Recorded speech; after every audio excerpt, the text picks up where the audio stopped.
Hey guys, Alex here. Today I'm going to do a little breakdown of my track The Landing, which is a Final Fantasy remix I made. And I'm going to show you, like, this is gonna be like a making of this track where I'm going to show you every single detail about it. So don't get scared if the project file is immense, because everything is going to be explained. But if I forget to mention something, just write. If you have any questions regarding this track, write them down in the comments of this video. I'm going to address those.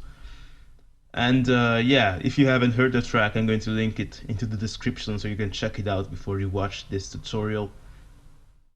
And yeah, this track is something I've wanted to I wanted to make a remix of this track ever since I started to make music 3 years ago. But since I do not have a music theory education or something like that, since I write music mainly by ear, I didn't feel good enough to make a track this complicated. But yeah, lately I've been trying to expand my horizons, especially with orchestration. So yeah, I decided to finally make this remix to improve my skills with orchestrations and to test myself, because I felt good enough finally, and I think I nailed it. And basically, this track is from a game which is from like 99, so it's really old, and I want to remodernize it with a sort of trailerish two steps from hell sound, like something like this.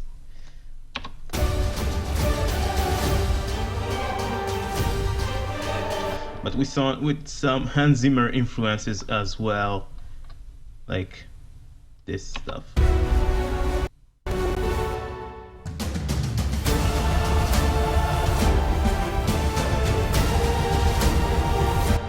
Now you have to excuse my CPU and my computer if the playback of the track is not completely seamless.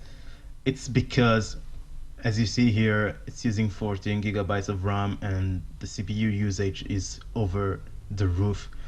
And yeah, so playing it in real time is really tough for my CPU. So please expect some playback issues. Like, don't be scared if you hear like pops, crackles, or glitches sometimes. But yeah, so let's get to it.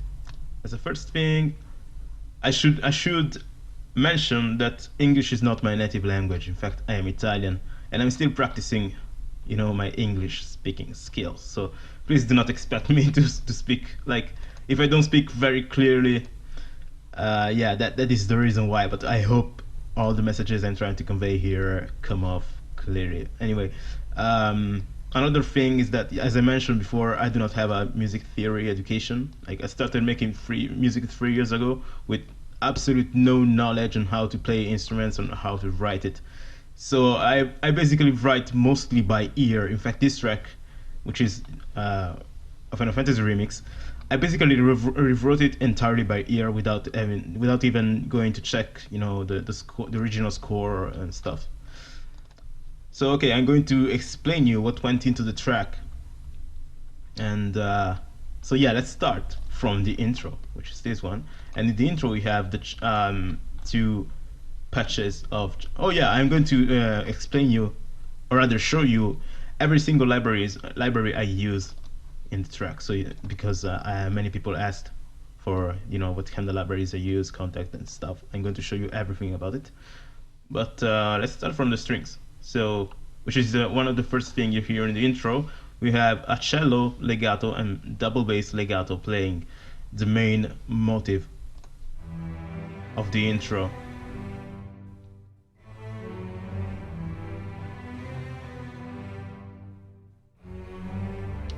And these are from a Kontakt library called Metropolis arc, which is this thing here. And the week I started this track was the same week I bought Metropolis arc, so I wanted to try it, and I used it for the most part of the orchestra in this track.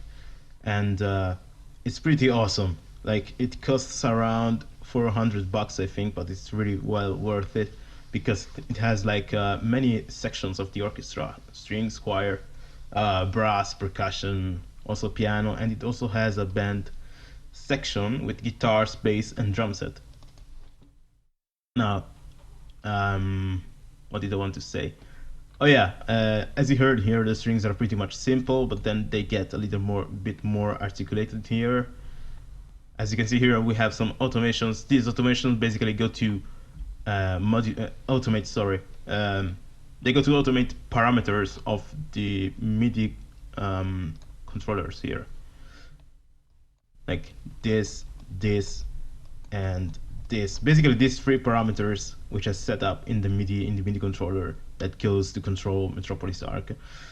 Basically, they control the performance of the string patch. So when the mod wheel here, for example, is set to low, the string is played softly. When it's set to the maximum, it's played, harder. So like, you can hear the I'm going to show you right away. So.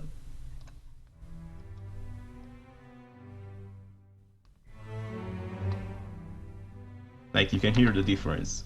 Basically, it's like the player of the strings is using the bow softer or harder on the strings, and here instead the expression basically is controls the output volume of the instrument. As you can see here, they are automated in such a way that they following this curve, they basically play as well. Like I'm going to show you.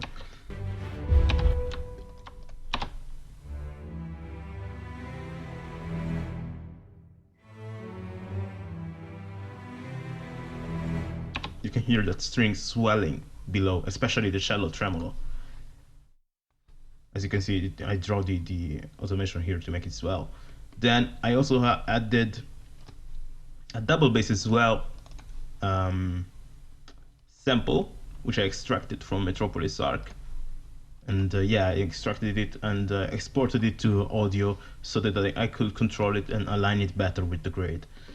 Then below that, or on top of that, I added some violas playing a counter melody on top of the main motive of the intro, which is this one.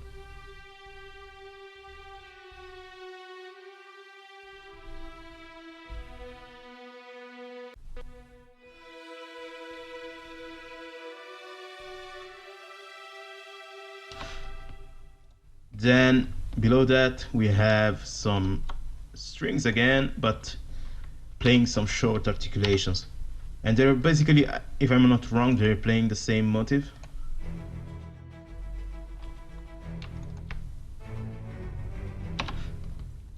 Yeah, the low section of the short strings are playing the bass notes.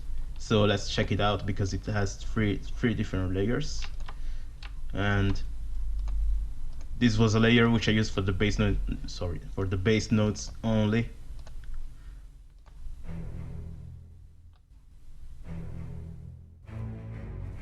Then I added another layer of cello playing some higher notes.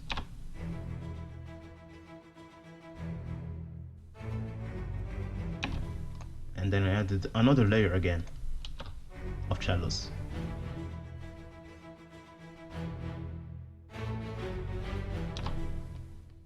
So yeah, together there is also a two layers of short strings, short violins playing basically the same notes but at a higher higher octaves.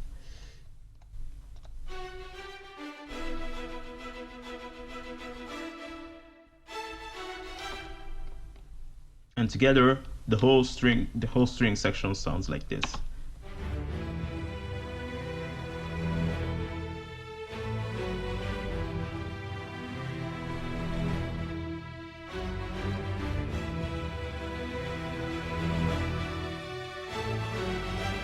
Okay, so the short strings as well are from Metropolis Arc 1. Then below that we have a brass section which basically plays the counter melody layered with the violas here.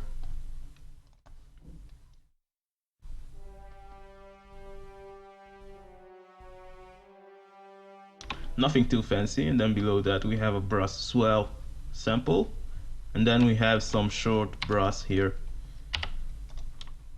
basically accompanying the short strings. So they're basically doing the same thing.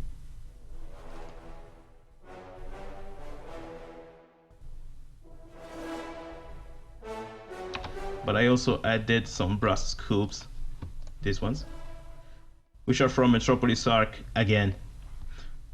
And yeah, as you can see here, I accompanied the brass scoops with this sort of short brass crescendo. As you can see, it grows in velocity, so that it gives that sort of crescendo sound to the brass section. Now below that we have some dip impacts.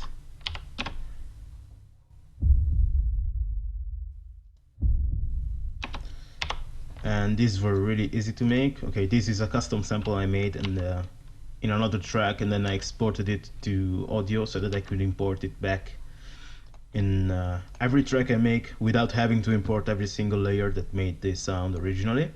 So this is a custom sound. But this other sound is a trailer hit from Action Strikes, which originally sounds like this. But then I put a low pass filter on it, and this is what it sounds like now. Layered together, they sound like that. And that's about it for the intro, I think. Then comes this, like, okay, there is this final part of the intro which rises.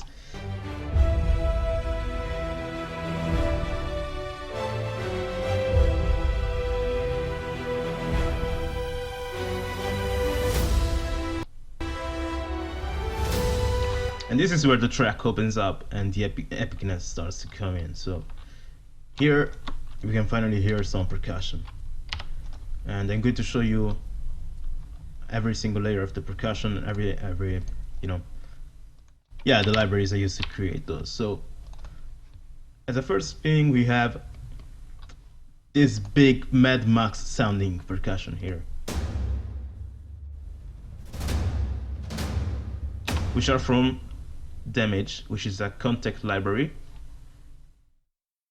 Basically, it's a percussive Kontakt library with you know, that kind of Mad Max percussion. It also has some trailer hits and some industrial percussion like loops and stuff. So it's useful both for orchestral music, but also for electronic music like Cell Dweller and stuff. If you like that kind of music, then you're going to like Damage. So let's look at how I made this percussive pattern. So as you can see here, we have two different patches. Both are from Damage, and one is for the big percussion and the other is for the you know, the mid-high brushed and sticked percussion. So this is the big ones.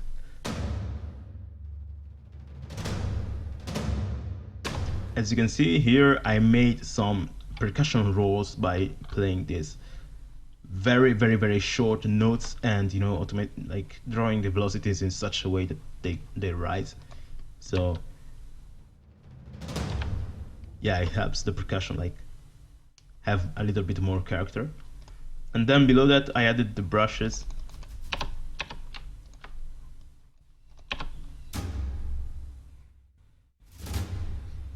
which basically follow the same concept.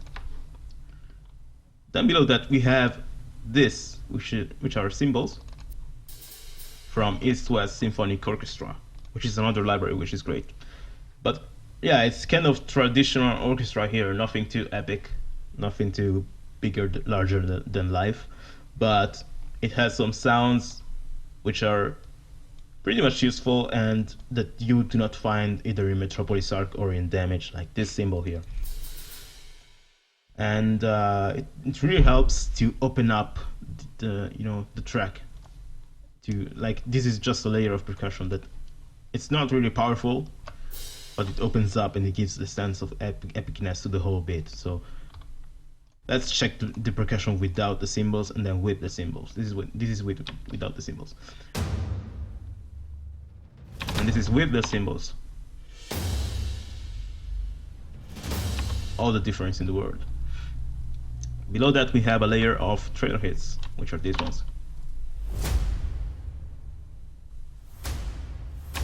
And these basically are, like, when I compose trailer music for trailer music libraries, I always have to use this kind of trailer sound, trailer hits, because they are like the key, like they are what gives, or like part of what gives that trailerish sound to a track.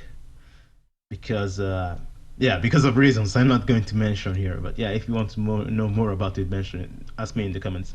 Anyway, these hits are made from different, as you can see, they're single samples, but actually they are samples I made by mixing together and layering together like stacks of 7 or 8 sounds from many different libraries. And yeah, I mixed them, etc., and then exported the single audio file so that I can import it in every track I want without having to import the single 7 or 8 stacks of layers that created the sounds. So this is one of them, and this is the other. Now, I think the libraries I use to create these sounds are Juggernaut from Impact Soundworks, which is great, and I'm going to like I used it for other stuff as well in this track, which I'm going to show you later. Another library I used to create these sounds is called Cinematic Trailers Designed from Boom Library. Another might be Damage again, and maybe other stuff as well, but not right now. I don't remember pretty much. And below that we have some taiko rolls instead from Hybrid Tools number 2, which are pretty much great. Like Hybrid Tools is great for for trailer music. But yeah, the thing I like the most about that library are the taiko rolls, because they're fucking great. And everything, like here, the big percussion, the cymbals, the trailer hits, and the taiko rolls basically create a huge layer of percussive sound, which opens up thanks to the cymbals and to the taiko rolls, and it hits you in the gut thanks to these trailer hits, and thanks to the percussion here. And the percussion basically lay down the rhythm. So together,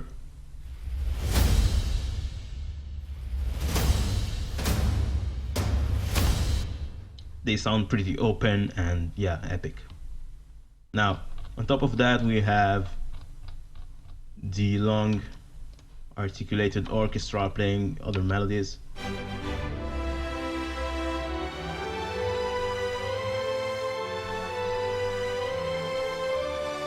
Which basically help to open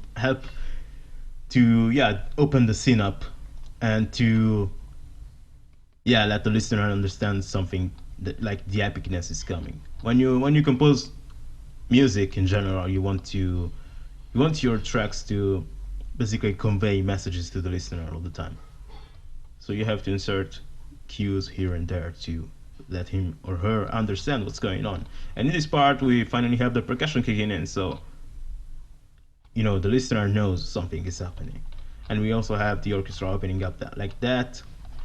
And then after that, we have a layer of downers and risers.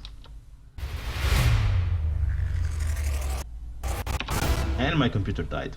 But anyway, let's check out the downers first. One goes down, the other goes up in a strange way. So those are from Audio Imperia, which is a software house. Like they're music software developers. They create Kontakt libraries, which are great, and I like them because they focus on quality and not quantity. So when their libraries don't have like the typical 5,000 sounds, which only 200 are good. Like their libraries have 200 sounds, and they're all good, And for that reason, they don't even cost that much. They're really inexpensive and they're great. This one is from the Multiverse, from Audio Imperia, and the other is from Shredders. And they are great. Then below that we have a layer of risers, which are customly made by me. And I think I created this by synthesizing some sounds and by layering them with other sounds from other sample libraries, so they sound like this. Then I think we have also a choir riser here, cluster, sorry. This is from Metropolis arc. And this is another cue that something is coming, you know, like it charges the listener up so that the epic part is conveyed better. And then as the last thing, we have this harp leading to the next part. Sorry. Okay, and then comes the B part, which is the first epic part of the track.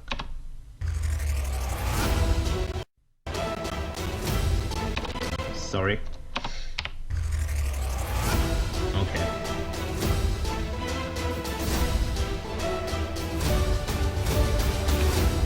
Okay, let's check it out. As a first thing, you might have heard that the orchestra got faster, and it's also because I changed the tempo here. Like this is the tempo envelope of the track, which is very variable, and it's also the reason why FL Studio is having so many glitches and stutters, because when it changes tempo in real time, it fucks up all the time. Thank you, FL. I hope this gets fixed, or maybe it's me that maybe I'm doing something wrong. I don't know, but when I change tempo here, it really fucks up. But anyway, I had to change the tempo here in this track because it's very progressive and articulated. I couldn't keep, if I kept the same tempo all the time, yeah, the result would have been pretty much different, and I wouldn't have liked it. Now, let's check out the percussion first. So as you heard, the percussion here is more steady.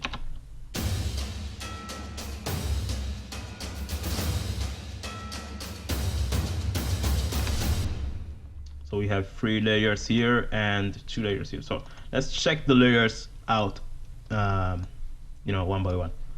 So we have the big damage percussion layer, but okay, I'm going to show you how I write percussion. And when you write action percussion, you want to have many rhythms going on together, but without, you know, making the thing sound too much muddy. Like one mistake people make is they make rhythms which are uninteresting, they do not engage the listener, so they get boring and predictable very easily, so they do not convey energy. Or the other mistake other people tend to make is that they do the complete opposite. Like the drums the percussion are all over the place and they're hard to follow, and they basically fill the spectrum of the track with muddiness and unwanted frequencies. So the way I do it is something in between. Like I take different layers of percussion and I play different rhythms with them, like, and all the rhythms that they play, even if they're different, they are following basically the same accent, and the accent is given by the lowest and biggest percussion here, this one. So as you can see here, the big percussion plays one note every bar, and basically, like in the first 3 bar, it plays the note every bar, and then in the 4th bar, it plays more than one note. Like we have different, you know, quicker notes here. So basically, this basically lays down the accents.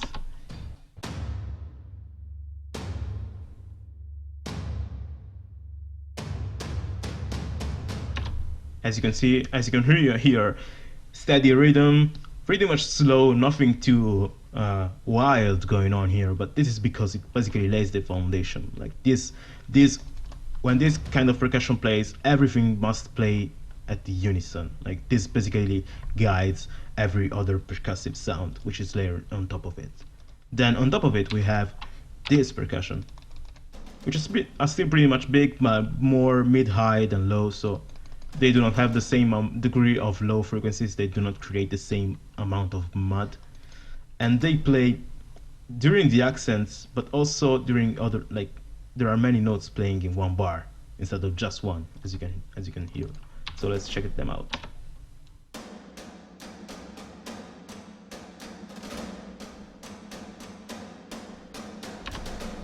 Together.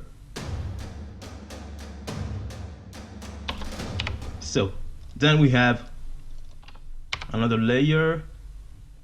These are metal percussion from Metropolis arc.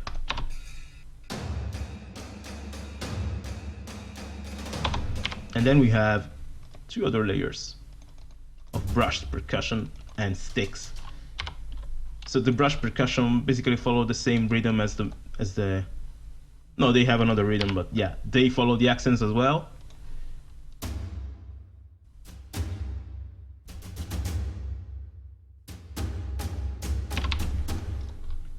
And then we have the sticks playing, I think, 16th notes in this bar.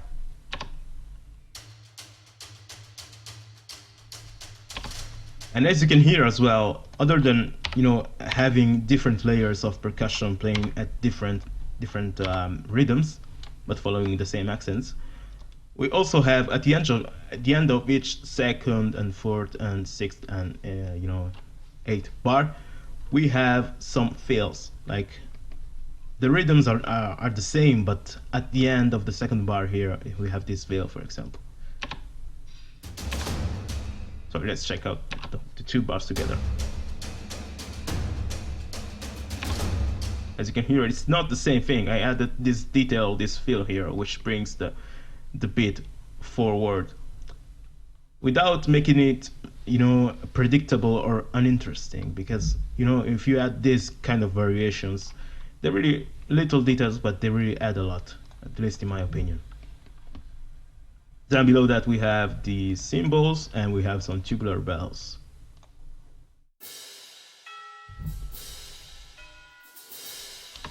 So yeah, the thinking is that you need to layer percussion, and each layer has to play its own rhythm. Like the lowest layers must play the slow rhythms, but yeah, play during the accent, and the mid-high must play other rhythms, and the highest, like the sticks, must play syncopated rhythms in 16th notes, or, you know, in a fast rhythms anyway. And that's the way I write percussion for action stuff. Then below that we have layers of trailer hits again, nothing new here. Then we have this sound though, which is called Bram in the trailer music language, and it's basically sort of an impact with this you know, threatening note, which I added here very, it's very low in volume because I didn't want it to take over the melodies of the track, which we're going to check out now. The melodic part of this B section is very interesting and very much layered. And yeah, same thinking behind the layers here. Each layer has to, you know, have its own purpose. Like we have some synths playing along with choir, playing along with brass, and playing along with strings. They basically play sort of the same melodies together, and sometimes at different rhythms. Like the brass here only play during the accents, for example, and in different ways. For example, the brass here plays some scoops as well, which the strings do not have. Like, so every layer here, even if they play the same thing almost, everyone covers its own purpose. So let's check out the strings first.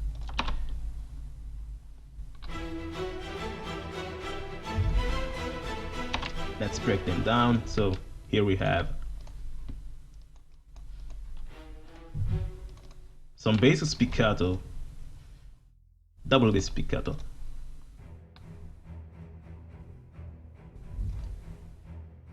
now if you remember the percussion, the rhythm is similar, and yeah, this basically plays the bass notes, and then here we have some cellos playing the bass notes with 16th, in 16th notes, I think.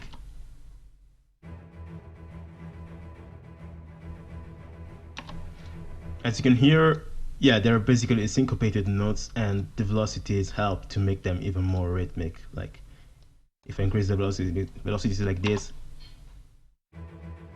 not good, but with it in this way,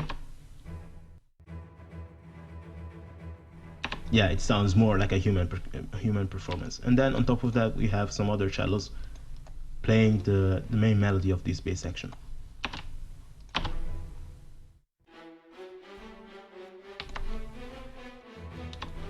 And then on top of that, we have a high short strings section, which is basically a section of violins in this case, playing the melody as well.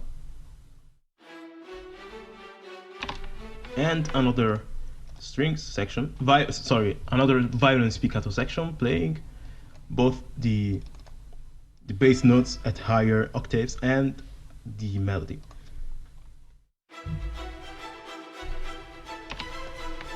All good so far. Then we have the brass. As I mentioned before, it's playing only during the accents.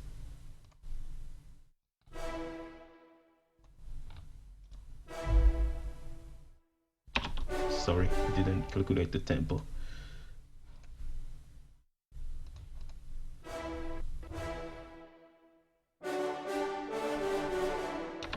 Like, it's basically playing the same thing as the strings, but only during the accents and with different rhythms and stuff, because they're brass instruments, so they're played a little bit differently, or at least I believe it. And then I added some scoops, so with the scoops along together they sound like this.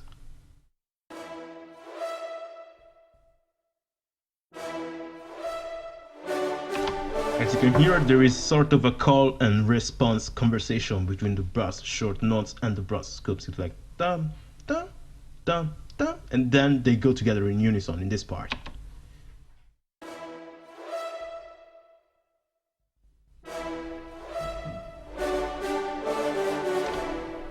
And they basically help to define the accent better.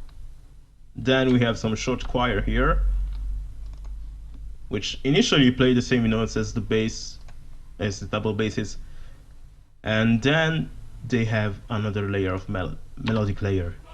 So let's check them out. All good so far.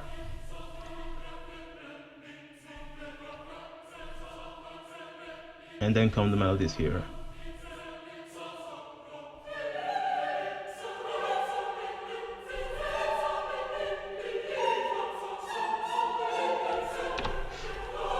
So yeah, they basically give, you know, that additional boost and to the epicness of the whole thing, and layered with the orchestra and with the brass and everything, it's pretty much epic.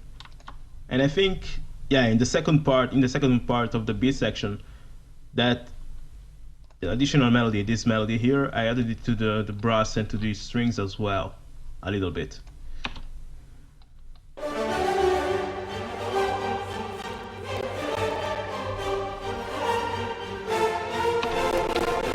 And yeah, it boosts the mood even higher. Then we have some synths, like 5 layers of synths, and basically the purpose with these synths is to go, like, I wanted to expand the spectrum even further than the strings could, the orchestra could reach. So here we have a bass synth going really low,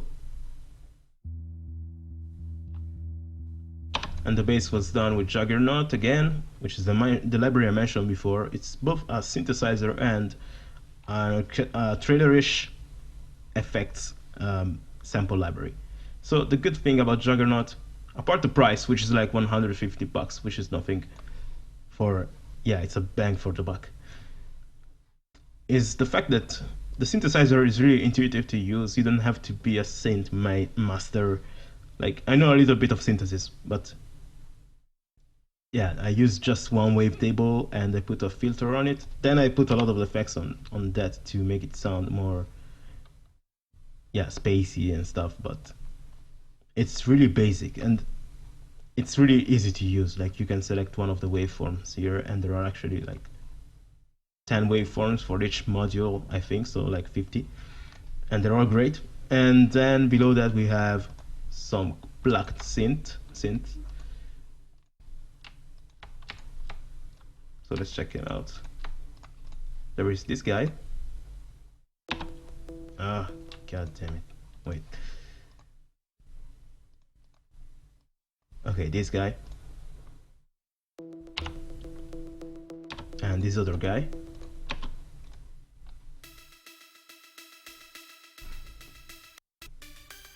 And there are also synths from Juggernaut, which I processed a little bit with a lot of effects actually. and yeah, some equalizer, compressors, and some delay. This delay, I got it from Native Instruments for free. Sometimes they give this one out for free, and it's pretty much awesome. And it helps give this block a sense of space, and then I put a reverb to make them sound even more spacey. So let's check them out without any processing on. Yeah, this is just the raw sound. Then I put all the delay and reverb. And as you can see, the reverb is like ping pong, so it goes from left to the right constantly, and then we have the reverb after that. Then we have these two layers instead of block percussion that played the melody of the B section.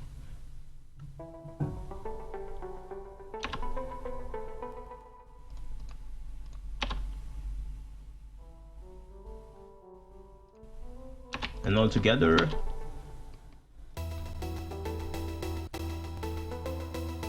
as you can hear, the bass synth goes to the lowest end of the spectrum, and instead the block synths, especially this one, the saw synth, go to the highest end of the spectrum, which the strings and the orchestra do not reach. So basically all these layers, as you could have heard, they play basically the same notes, and at very different registers though. That's what you want when you orchestrate a track, like different stuff playing not too many melodies together, but like playing basically almost the same thing, but at very, like, you have to select the instruments in such a way that they are different in nature, so that each instrument has a different part of the spectrum to take care of, and together they create this full, this full sounding music, full sounding sound, because the spectrum is being completely filled by the frequencies of all the different instruments playing basically the same melodies and chords and stuff.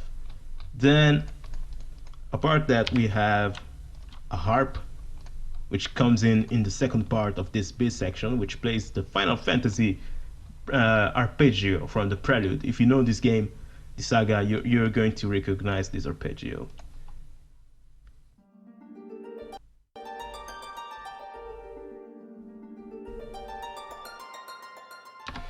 And this is from Symphonic Orchestra as well.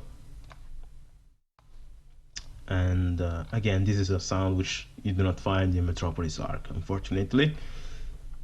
And then, yeah, I showed everything, I think. Yeah, we have some risers here. These risers are basically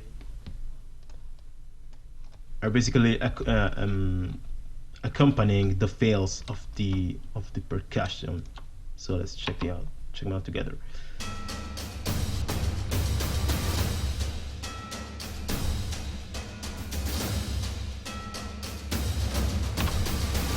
So yeah, they're basically increasing the tension even more during the fills. And then after that, like in the finale part of the B section, we just have this long riser from Juggernaut, which leads into the next part, along with the taiko roar from Hybrid Tools too. And then, yeah, nothing too strange happening here. So now we have the C part, which is basically, after all the epicness, it's just a break for the listener's ears, which prepares him to the next part. But yeah, it's not like a completely contrastful break, like just a more calm part, even though the percussion still stays pretty much active. Like,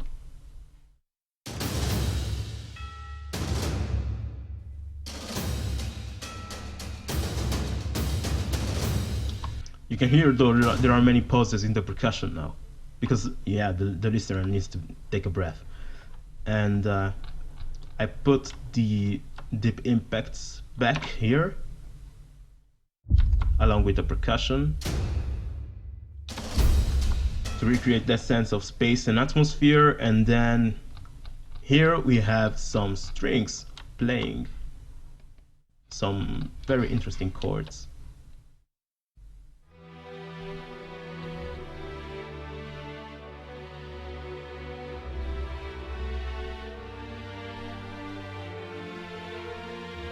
You might have noticed they're not perfectly in sync with the beat, but that's intentional because, yeah, basically when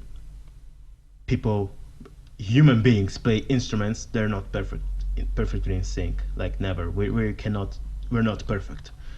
So when we play, we tend to play a little bit off beat, and especially since the orchestra is made like here, you hear the strings, but they're like, for example, these strings here.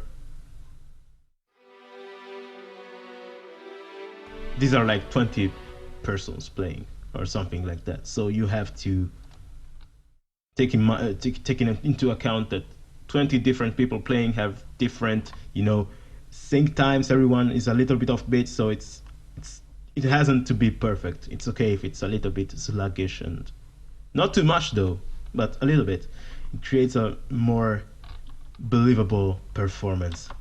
Then below that we have some short strings, but no, I wanted actually to show you the sub bass, which is this one from Juggernaut. I synthesized it from Juggernaut, and yeah, let's hear it alone.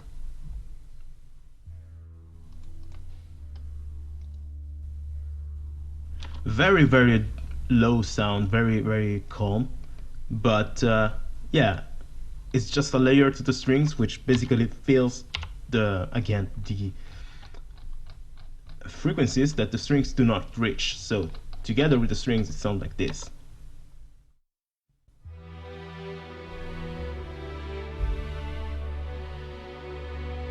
You can hear that bass, like they're more warm, like this, and it just like it doesn't even comes off as like you cannot hear it separated from the strings. Like it comes off as like sort of a string instrument in itself when you hear it layered with the strings. So that's what we want. Like when you layer sounds, they have to sound like a single distinct sound instead of many different stuff put up together. That's the point of layering, creating this unique, coherent, cohesive sound from many different instruments together. Now, on top of that, we also have some two choir patches. One is to play some chords.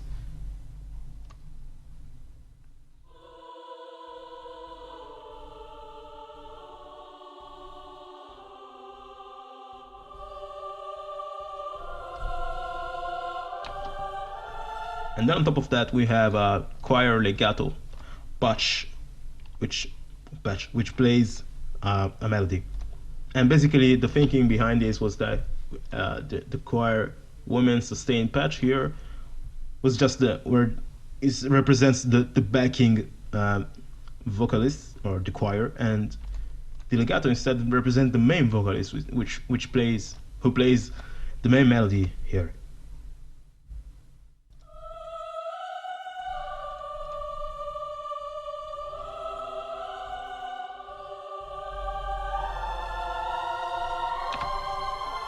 Now, together with the strings and oh, sorry, I forgot to mention another thing, which is the harp here. We have two layers of harps. One is playing still the Final Fantasy arpeggio, while the other is playing this.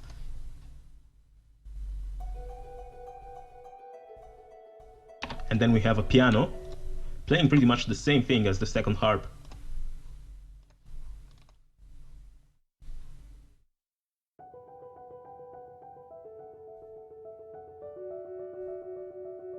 The piano is from a library called The Giant, which is from for Kontakt as well. And I think that when you buy Kontakt, this is included or something like that. I think I bought Kontakt complete. No, I think it's included in complete and only Kontakt. And complete is like $500 version of Kontakt that comes in with many different libraries instead of just the Kontakt factory library here. And so yeah, we have the harp and the piano and the choir and the synths and the sub bass, and the deep impact I basically put this all together to create this emotional almost melody, and with the atmosphere beneath it. So together they sound like this.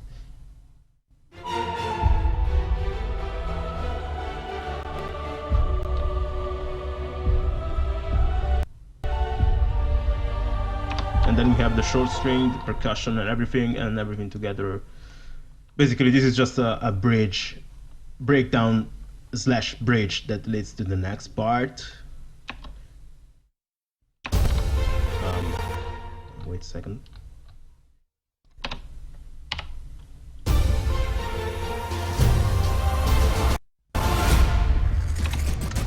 So as you can hear here, we have a riser that, yeah, basically I use risers a lot as cues to make the listener understand what is going on, like when the part is finishing, when something new is coming, etc. So here we have 3 layers of risers and reverses that pre-announce that something is about to change. And then right after they finish, we have these other risers again, and a downer. Let's check them out, because here I did something cool. As you can hear, here we have, they are stuttering together with the downer. And this stutter is another cue I use to basically convey a sense of, oh, something's happening to the listener. And yeah, this is just a passage to the next part. Okay, so let's check the next part.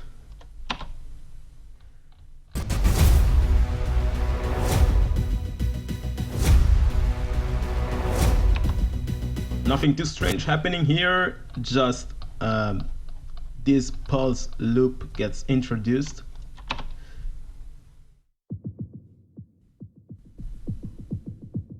Which plays together with the bramp and with the synthesizers here.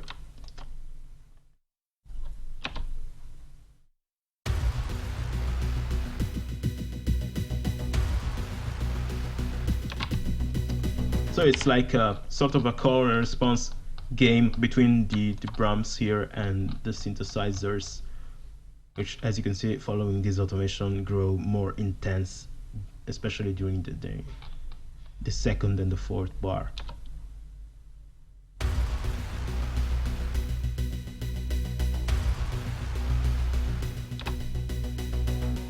Sorry, on this bar, these bars, these bars, and these bars. Anyway. On top of that, we have a brass layer playing some crescendo and some, yeah, these notes. So together.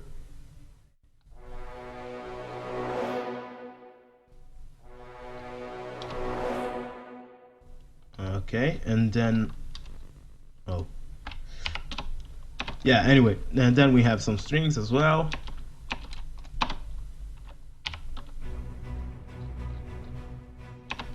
And yeah, nothing too strange going on here. And then comes the E part, which is the favorite part of many of my friends who first listened to this. And they said, wow, that E part was awesome. I was expecting something big, and instead it was, you know, really calm, organic, and emotional, and I really liked that part. And it was intentional of me, because yeah, I wrote this part in such a way that I didn't think people would believe something epic was coming afterwards, but many people did. And that's a good thing, like when people expect something of your track, like when you guide them through your track and they expect something and you deliver something completely different. It puts them off guard, and like it gets them even more engaged, because like they knew where the track was going, and instead it went on a whole different direction. So they're like, oh, interesting, you know. So that's something you want. But yeah, it's something I didn't do intentionally here. Just people did not expect it. So let's check this part out. Hopefully, if my computer cooperates.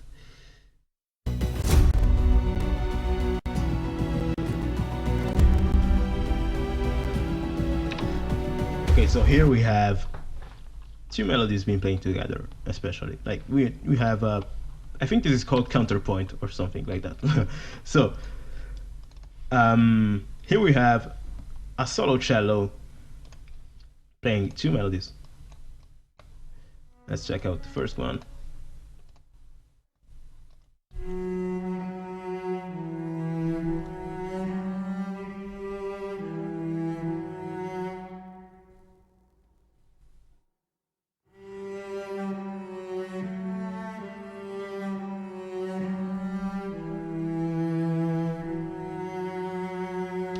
Okay, so the first melody, like the cello here, is done with a Kontakt library called Tinaguo Cello Legato, and this is like the cheap version of it. There is like the full version of it with more than just legato and sustain, but I have this one, and yeah, I basically play legato solo cello, and then I layer this with, I think, some main choir.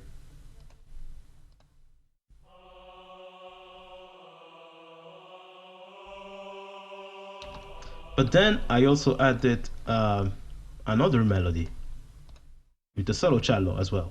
Like we have two solo cellos playing the two melodies together.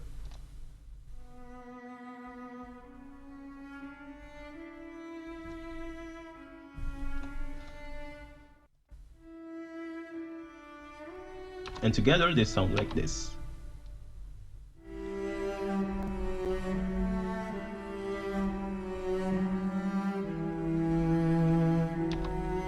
Now, apart that, I added a crap load of the other instruments as well, playing following the counter melody, which is played by the solo cello number 2. So let's check them out. So I added a flamenco guitar from it's from EastWest instrument called Gypsy, this one, which has many different ethnic sounds, and from, you know, from the Latin culture and from many different cultures. And here we have this flamenco guitar playing basically the same counter melody, but in a guitarish way.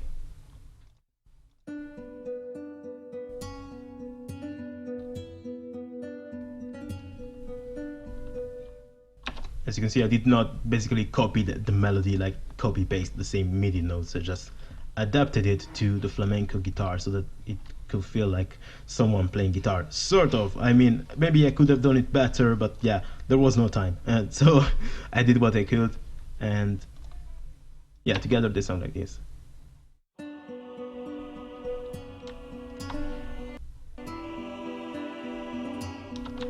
Then I added a layer of piano, which is doing, let's check it out. Yeah, it's playing the counter melody together with the melody in a way that was written for piano. Then we have some harp doing the Final Fantasy arpeggio again or something like that, and playing the same counter melody as the flamenco guitar. Oh no, sorry, this is playing the melody. Yeah, it's playing the actual melody. But anyway, so here we have some synths playing basically the bass notes, and then we have these blacks playing this thing here.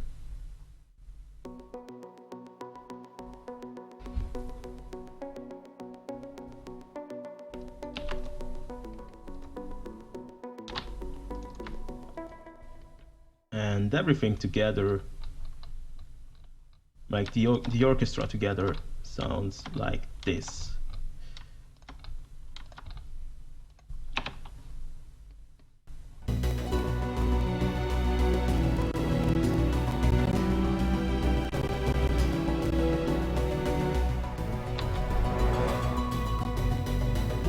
Then it has like these deep impacts below it to give a more atmospheric, again, sense of space, and the pulse loop below it and the bram. So together, yeah.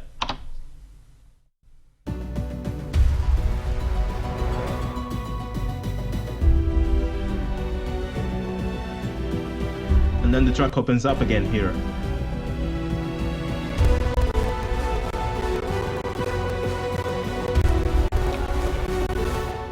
And then comes my favorite part, which I had the most fun writing and was like, yes, this is it.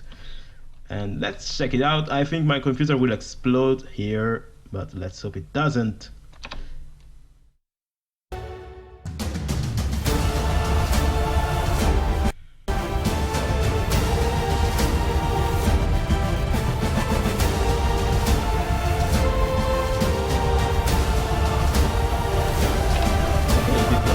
Anyway, so this part came as an inspiration to me after I went to the Hans Zimmer live concert in London. He played one of my absolute favorite tracks of the ones he made live, and it's a track from the Amazing Spider-Man 2. I don't know if you watched that movie, but basically the score for the movie was fucking awesome because it had these dubstep elements in it, so, and this awesome choir. I remember that there is a track from like the villain team, the Electro Suite, which has this main big part where there are this choir playing like these epic minor chords, and below the choir there is like this fucking amazing bass, dubstep bass, you know, very evil and stuff, and layered together.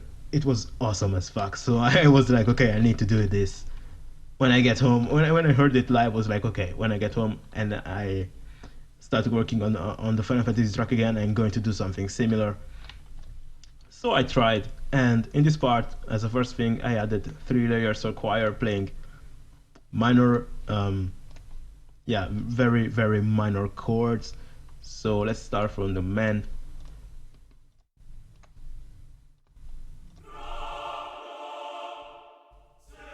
So this is the man marcato chord. Then we have some woman marcato chord that go even higher.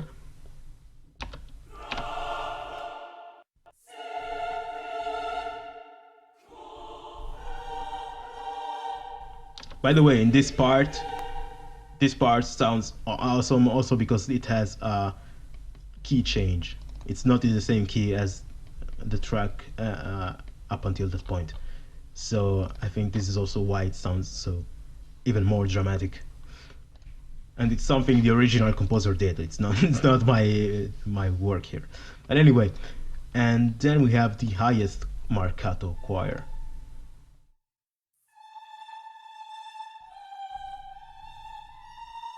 And together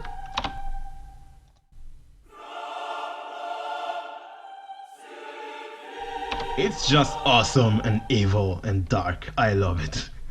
And then I had to create that electro suite bass, and yeah, it's not like the same bass. I kind of nailed it though. So I have this bass here, which is a bass from Serum, which is this amazing synthesizer with complex wavetables and stuff. And I created this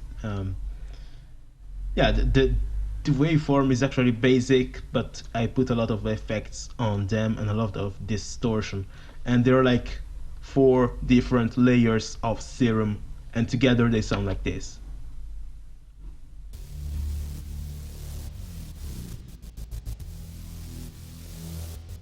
As you can see here, we have many different automations, like 7 automations or stuff, and these automations all control some parameters of the effects of this humongous bass.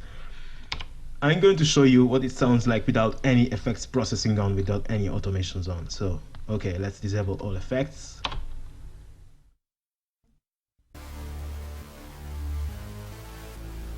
This is without any effects, without any pitch automation, without anything. So this is the source sound. Then I put some pitch bend automation to create that new sound. So let's check it out with the pitch bend.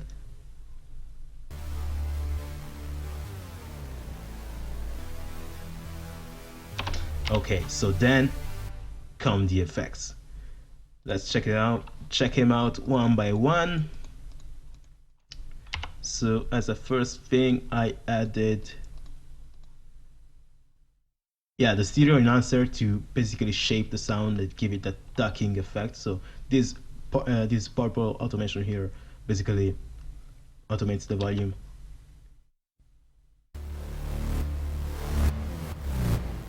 This way. So then we have a formant EQ, which is basically an EQ that cuts stuff like here, like that, like this, you know. And yeah, the cut points and the notch filters and stuff, they keep moving. Like I basically automated the frequency cutoff and the volume cutoff of the frequency. So let's check it out. You can see it's moving, and it's following the automation, and this basically gives that sort of growl and sort of vowel characteristic to the bass sound, or something like that. Then I put a wave shaper to add some distortion. I hope my ears do not explode. Okay. Then I added some Maximus, which is a compressor, and then I added some EQ to shape the sound further, but this is a stable EQ.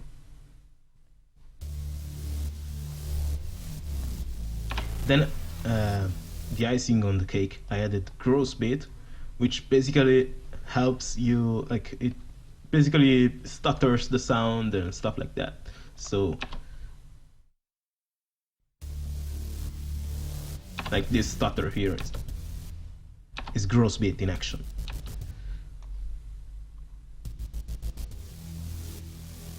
And that's it for the Mega Saw Thunderstorm, as I called it, like the electro bass. But I layered it with some brass, some really low nasty brass called Chimbasi. Now let's check them out.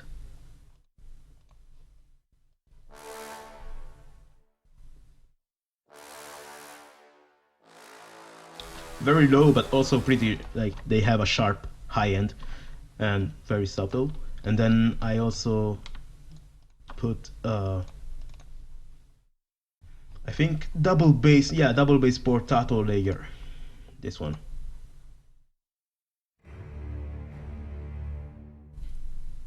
As you can hear, it's playing basically the same notes as the Mega Saw Thunderstorm and as the brass here, so together.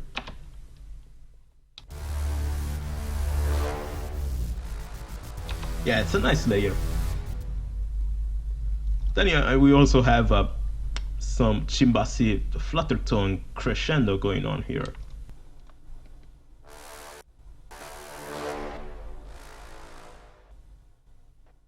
Yeah, that's what I'm talking about, like this nasty brass crescendo. And yes, yeah, so that's it for the epic dubstep electro bass. And then yeah, I basically took the long choir, like the big minor chords I made you hear before, and I basically replicated them in the brass section here and in the string section, so together.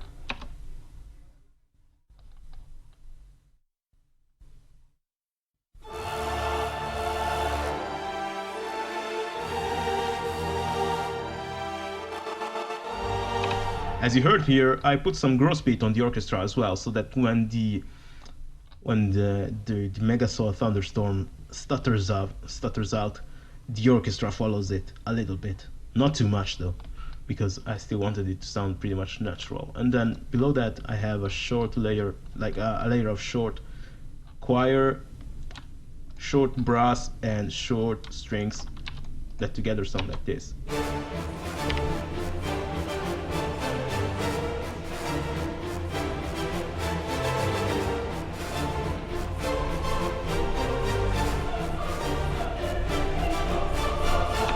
In these last two bars here, or bits, I forget all the time what they're called in English. Anyway, in these last two bars, you can hear the short choir, you know, going higher and higher.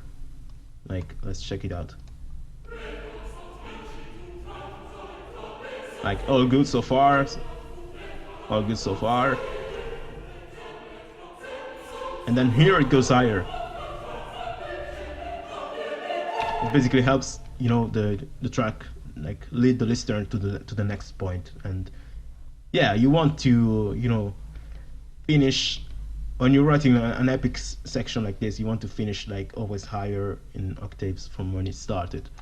And then yeah, the brass also is going higher, the strings are going higher. And then below of all of that, we have a pretty interesting rhythmic foundation, which I should have probably showed you before I showed you the whole orchestra. So anyway, let's check it out. Here is the part where the Metropolis arc drum kits finally come out.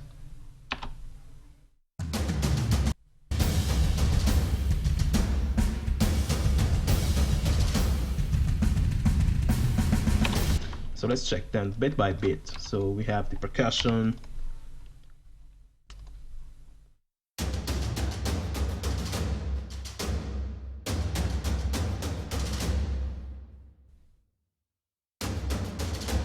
Nothing too strange going on here.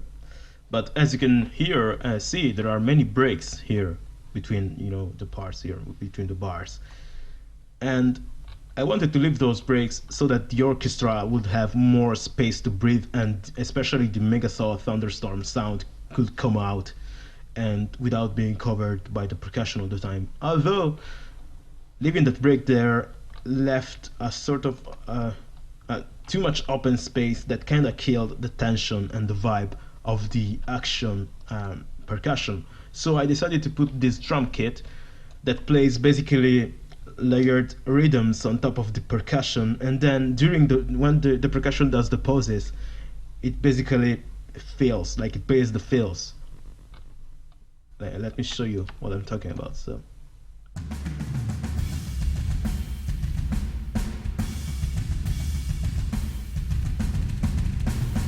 for example, this fill here is played during the pause of the percussion.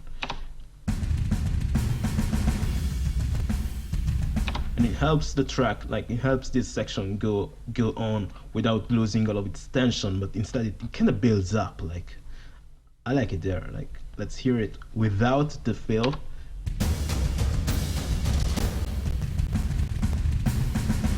And this is, sorry, that was with the fill and now without. Boring. So yeah, the fill was really useful there. And then we have the cymbals and the trailer hits and etc. And we have the risers, and yeah, nothing like during the fill part of the drum kits, everything is stuttered. Like, this is where the stutter comes in for everything, for the orchestra, for the Megasaw, for also for the risers. Like, I wanted to, I don't know, I just wanted to do it because I thought it was even more epic, and it helped to make the track a little bit less predictable and a little bit less repetitive. Like, I like to add these little details to enrich everything. And then after that we have this sort of breakdown.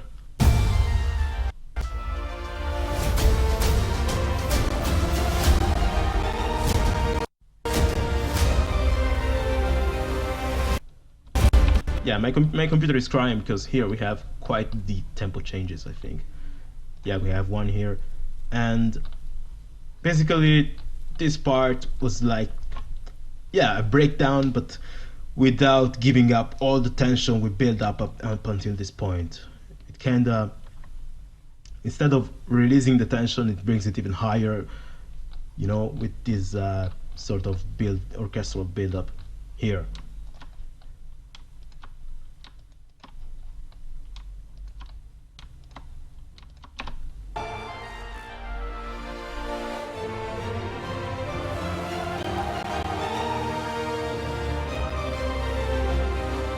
It only releases the tension in this point, in this final two bars, but up until the point it's like pretty much uplifting and epic. And then yeah, we have the percussion playing some rhythms below that.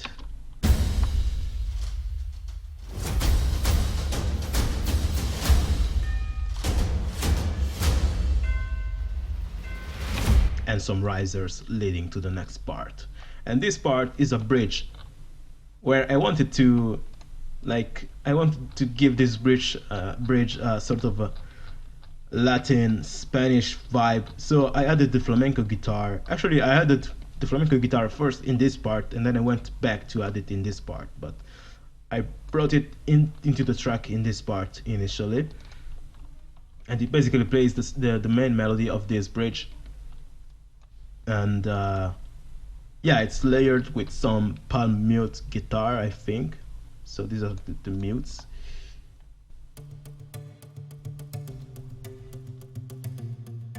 And these flamenco mutes are from a steel guitar from Gypsy as well. So here is the flamenco guitar instead.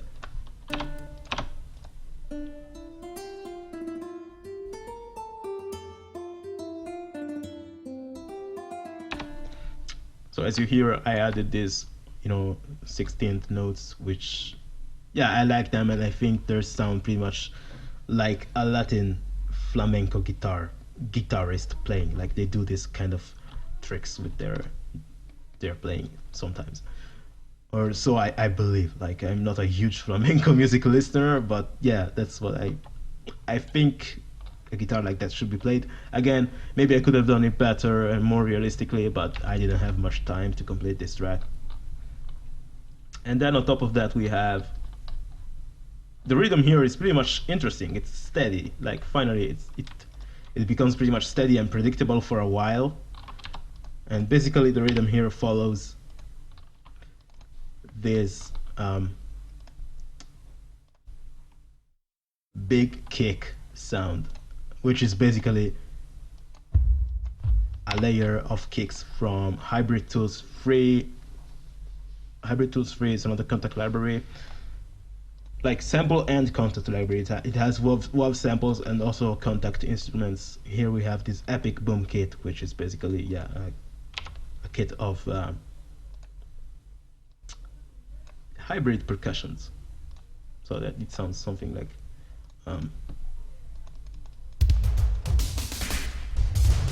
yeah, different sounds. But I put a low pass filter on it so that the kicks would sound something like this. Why the fuck doesn't it sync the tempo all the time? Okay. Yeah, pretty steady and easy to follow. And then on top of that, we have this snare ensemble.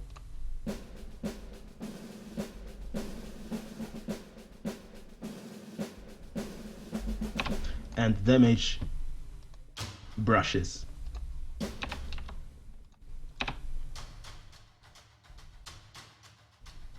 Again, here we have a fill. Like, I like to put those fill, as I mentioned before, to make the thing less predictable and together. Nothing too challenging for the listener. I wanted, like, the rhythm to be pretty much steady and, to help build that flamenco guitar melody on top of it. Then we have some deep impacts as well here. And another thing I wanted to show you is this. Another thing that helps build the rhythm is a short string articulation called collegno, which is basically, I think, when the string player basically slams the wood part of the bow on the string. So it sounds like this.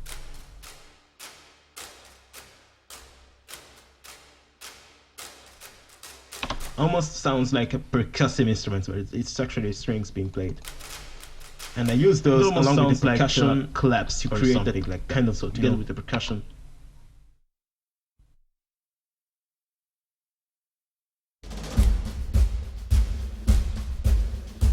And with the flamenco guitar, where is it?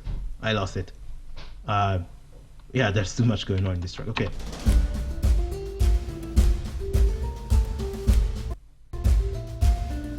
I don't know, it sounds pretty much Latin, and I like it.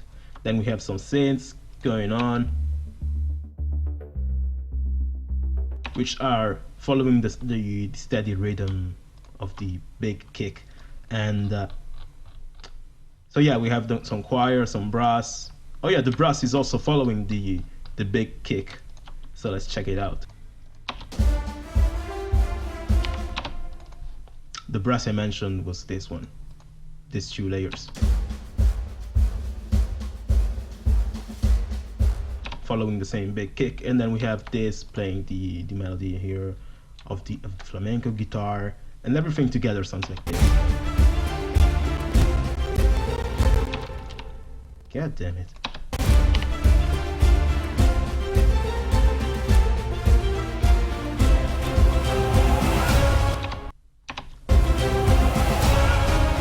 Okay, so this part is basically what I call finale 1. It's basically the grand finale number 1, and then the J part here is the finale number 2. Basically, the finale number 1 is like the part where the listener goes, oh, okay, this is the climax, this is where everything ends. So it's like, this is the most epic part of the track, or that's how it's supposed to be. But then there is the finale 2 that is basically after the climax, the most epic crescendo the track ever, like the most epic crescendo part of the track, before the tension is actually released. Usually in thriller music, they have this like ultimate epic crescendo that goes to the highest octaves never reached before into the track, or something like that. And yeah, I wanted to put it in here to recreate that sense of epicness even more. So let's check the climax first, though.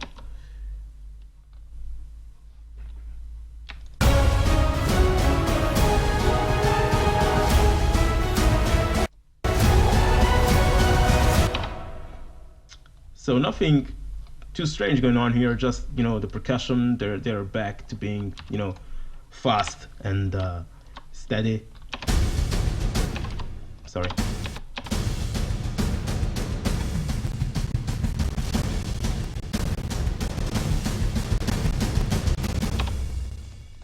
Yeah, they're pretty much charging up everything. And then we have the point with this climax is that basically here everything comes back together, and we have this short part where every instrument is playing, like risers are playing, we have thriller hits, deep impacts, cymbals, percussion, synthesizers, short choir, long choir, like everything is playing at the unison, and that's why it sounds epic. So let's check out though the orchestra alone, without any percussion. The main point with the orchestra here is just to have this sort of huge chord being played by everything.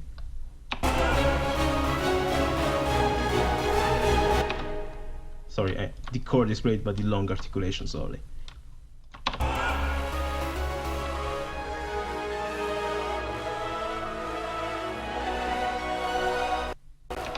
And then we have the short articulations playing along with the percussion.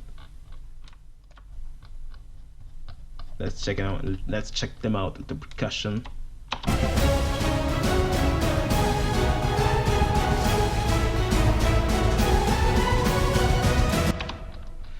Okay. And yeah, along with the risers and with the long articulation playing the uplifting chords and etc. It's basically pretty much epic and uplifting. And then comes the J part, which is the finale number 2, which is the one where, you know, the track grows into the most epic crescendo of the whole thing. And the point with this finale 2 is to basically increase the tension to the point where the listener cannot take it anymore. Like, you know, you have to charge the tension up to the max until you finally release it after the end of the finale number 2. And that's the thinking behind this, you know, epic sort of tracks. And in the finale number 2, I have even more elements coming together. And yeah, let's check out what it sounds like. But let's start from the short articulations of the orchestral instruments, which is basically where the fun basically happens.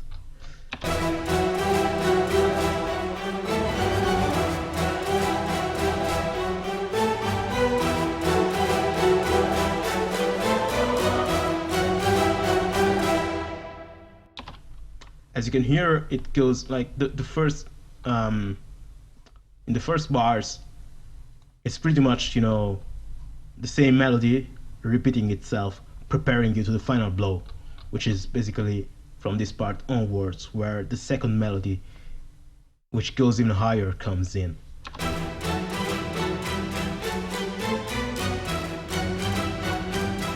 Like dun dun dun dun dun dun dun dun dun dun dun, that melody, it basically brings the track, like the whole crescendo here, it brings it up before the final blow, which is this one. And then below that we have the harp playing the Final Fantasy arpeggio again. We have the Mega Saw Thunderstorm.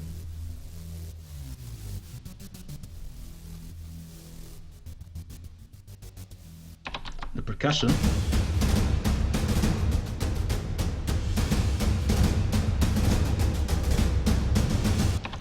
Which are basically dictating the rhythm for the short short articulations of the orchestra I showed you before. So yeah, let's hear them together.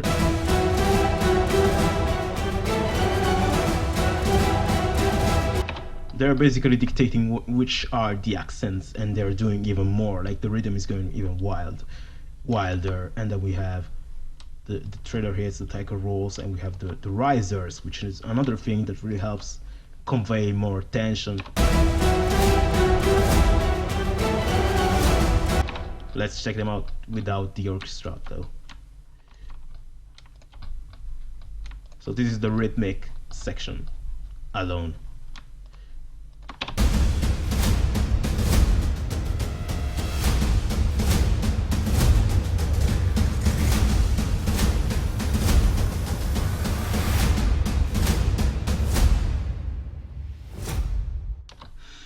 And then we have, what do we have left? The long articulations, which are not like, the long articulations here are pretty much nothing too epic, just they're repeating, they're defining the chords, I think.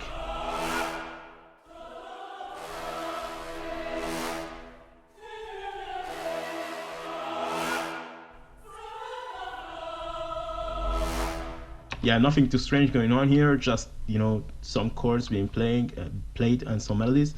And the cool thing is that I added this brass crescendo that put together with the whole thing basically make it sound even more angry, evil, and epic. So the whole thing together sounds like this. Let's check it out together once again. Hoping my computer doesn't self-destruct.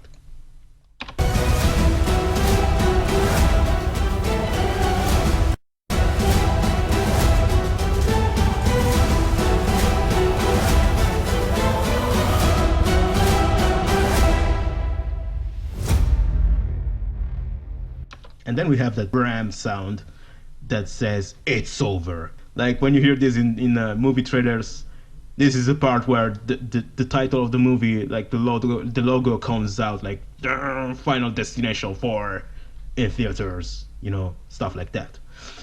And after that though, I put a calm melodic part being played only by the piano and the cello and some violas, I think, or violins. Let's check it out.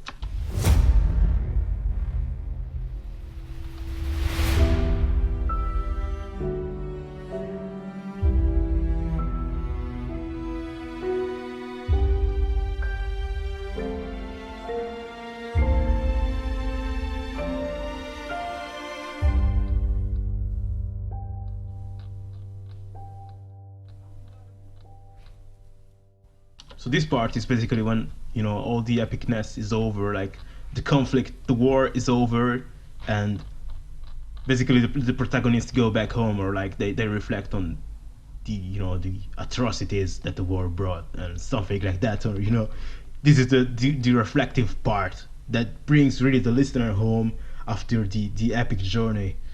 And yeah, it has the melody here references some of the melodies you heard before in the track. And yeah, the cello is the same, like Tienagua solo cello, and the strings are Metropolis arc again. And yeah, nothing too strange happening here, except that here we have a reverse piano note which I exported, which basically brings the scene, like the basically yeah, it serves as a transition from the total silence after the bram to these emotional parts. So let's hear it again.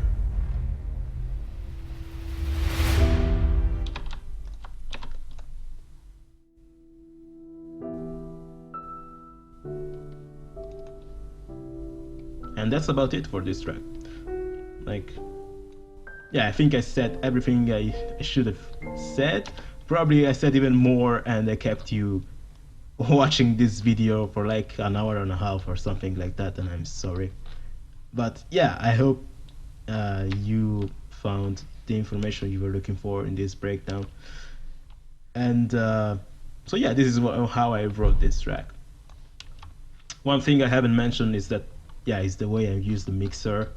Basically, I used one slot of the mixer for each articulation almost, and as you see, each one has its own volume, etc.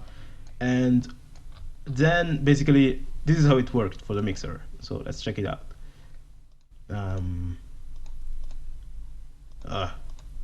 Sorry if it's messy, but anyway, as you see here, these colored mixer slots are basically the orchestra, and then these are the samples like the riser, etc. These black or brownish mixer slot instead are basically the group buses for the type of sounds. So basically, for example, here we have a strings long low, and these are basically, this is the group insert where all the low long articulation inserts are fed into. So basically, yeah, this serves as a group bus for the long low strings. This is the long high strings. This is the short to low strings. And so basically, yeah, I created these group buses, and then I put some parallel reverb on each of these group buses.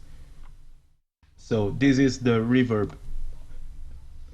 This is the reverb insert here, which basically every instrument is fed into, apart from being fed into the master. So as you see here, for example, like you see this wire, this is the strings long low insert being fed into the master and into the reverb channel here. So basically part of the strings low signal, like, what is it?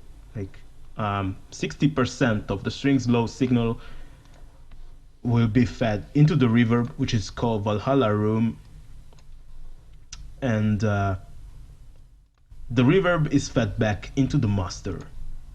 Okay, so basically part of the dry signal goes into the master, and part of the dry signal goes also into the reverb, which processes it and then feeds it back into the master. And I did that for every single one of these group inserts. So yeah, to basically put the instrument inside the reverb in different ways. So for example, if I want an instrument to be more in the back of the, the room, I basically take the instrument and I feed very little of its dry signal directly to the master, and I feed a lot of that dry signal to the reverb instead, so that the end signal is pretty much wet and it sounds distant, for example. So yeah, I did this way, this is, I think it's called parallel reverb processing or something like that, and instead of having this Valhalla Room preset on each and every one of these group buses, I just used one and I routed the signal directly to that reverb. And so that's how I made the reverb. Then for the mastering, I used the Isotope Ozone 7.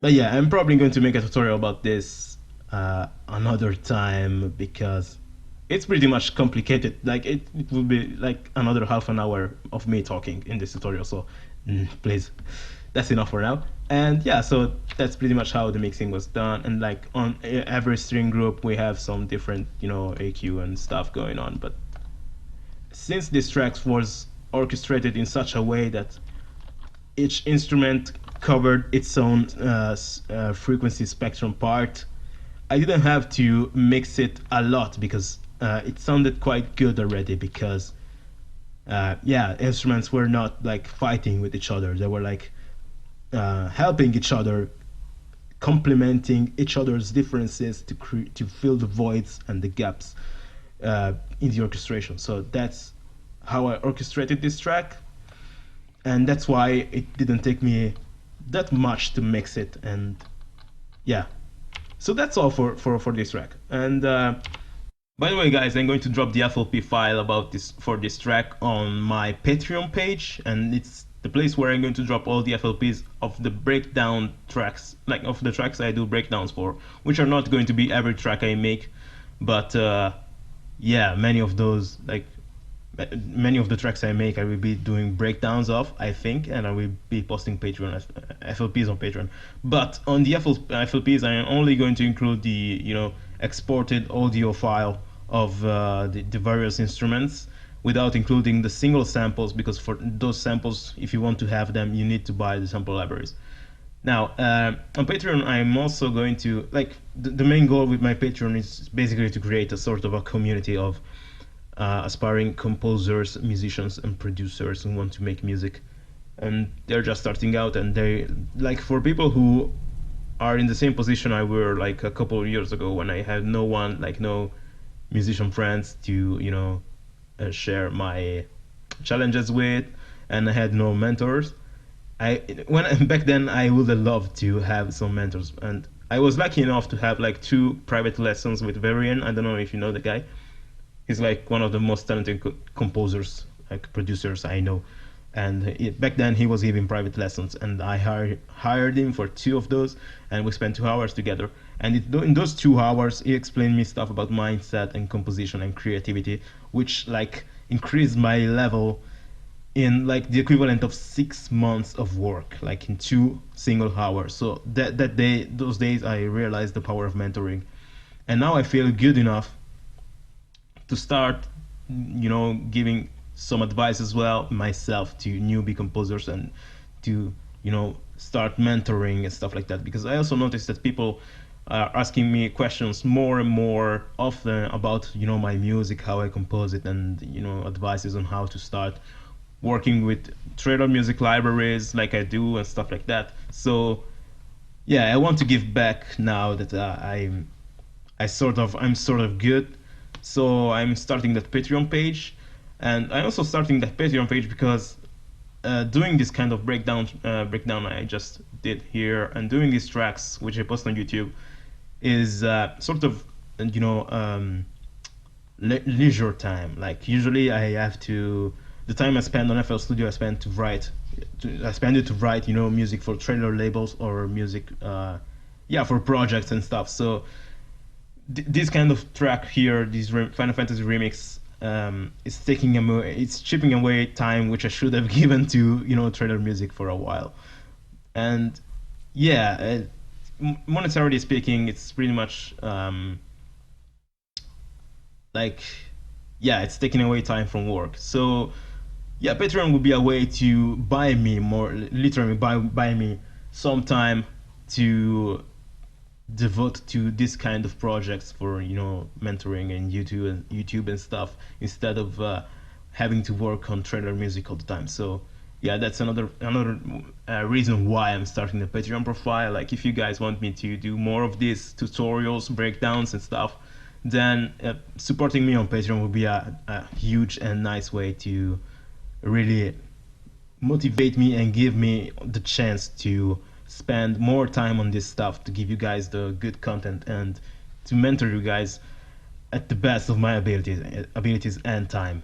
And also the patrons will be receiving many perks, like again, mentoring, or detailed track feedback, or even something like me mixing and mastering your tracks, or something like that. So if you're interested in leveling up your your tracks. If you're interested in entering a community of aspiring composer and musicians and producers who want to, help each other out all the time and stuff like that, please consider becoming my patron on Patreon. And okay, so that's about it for this video, who's been going on for too long now. Sorry if I kept you, up on YouTube for so long, but I hope you learned something. And until the next time, Alex signing off.